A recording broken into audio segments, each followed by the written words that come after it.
Brown brendidan 5-seriya 5100 paravarkamiz kelgan. Bu paravarkani sizlar bilan bugun ochib, qanaqa sifatli materiallardan qilinganini ko'rib chiqamiz va buni test qilib ishlatib ko'ramiz. Qani ketdi u. Ekspluatatsiya uchun kitobi har xil tillarda, rus tili, ingliz tilida.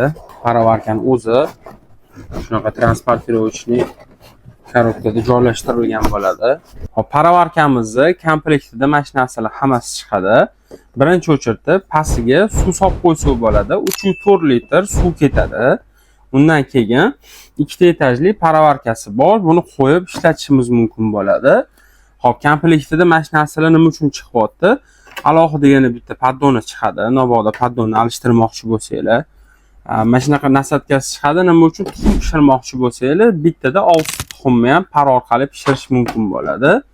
Undan tashqari ikki xil mana shunaqa o'zini paddoni chiqadi. Birinchisida sabzavotlarni pishirishingiz mumkin yoki-da aytaylik hidi bir-biriga o'tib ketmasligi uchun ikkinchi etajda boshqa narsa, birinchi etajda boshqa narsa pishirishingiz mumkin. Va xuddi shunaqa yana bitta paddoni chiqadi. Bu paddonida siz guruch pishirishingiz mumkin bo'ladi. Guruchli yoyilib ketmaydi va to'kilib ketmaydi. O'sha rasipchli zo'r bo'lib pishadi. Shu o'chirda paravarkani ichiga suv quyib olamiz. Mana shu paddonni atmetkasi bor, o'shani to'ldirib olamiz. Bizda tovuq gurutkasi bor. Oldindan marinovka qilib qo'yganmiz. Bu tovuq gurutkalarni paravarkamizni birinchi etajiga joylashtirib olamiz. Ikkinchi etajiga bo'lsa baliqni marinovka qilib qo'yganmiz, tayyor qilib uni joylashtirib chiqamiz. 4 ta kusok tushyapti. Hop, bolgarskilardan qo'shib yuboramiz. Sababi o'shanda vitaminliroq, shirinroq bo'lib chiqadi. Keyin mana joylashtirib olgandan keyin birinchi etajini qo'yamiz va ikkinchi etajini qo'yamiz. Oxirida krishkani yopamiz. Ko'rishingiz mumkin. Birinchi etajda tovuq, ikkinchi etajda forel baliqlari. Endi bu paravarkamizni 40 daqiqaga yoqib yuboramiz.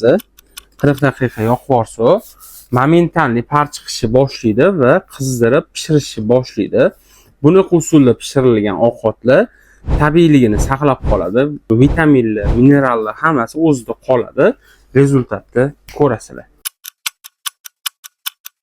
Mahsulotimiz ham tayyor bo'ldi. Paravarka orqali pishirilgan ovqatlar nimasi bilan ajralib turadi desanglar, birinchi o'chirda bu hamma vitaminlari, minerallari ichida qoladi. Yog'siz pishadi.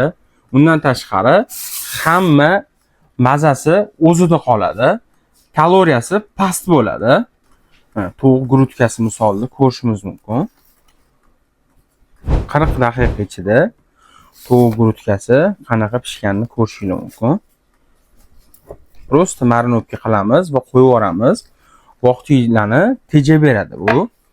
Lekin maza o'sha kaloriya past va yog'siz.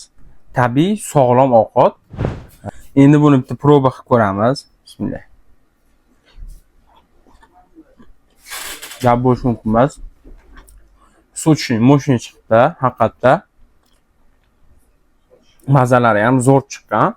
Aytganimdek, sog'lom, foydali, niska kaloriyli, lekin hamma vitaminlari, minerallari o'zi saqlangan ovqat yemoqchi bo'lsanglar, bu apparatimiz siz uchun ayni muddao bo'ladi. Eng qizig'i, bu mahsulotning narxi nech pul deyishinglar mumkin. Har doim bilasizlar, bizda narxi davlat siri bo'lmagan. Bu mahsulotimizni 2 yil to'liq kafolati bilan $95 xarid qilishinglar mumkin. Mahsulot sizga yoqqan bo'lsa, pastki kontaktlar bo'yicha xudo xolasa aloqaga chiqaverasiz. Sizni kutamiz.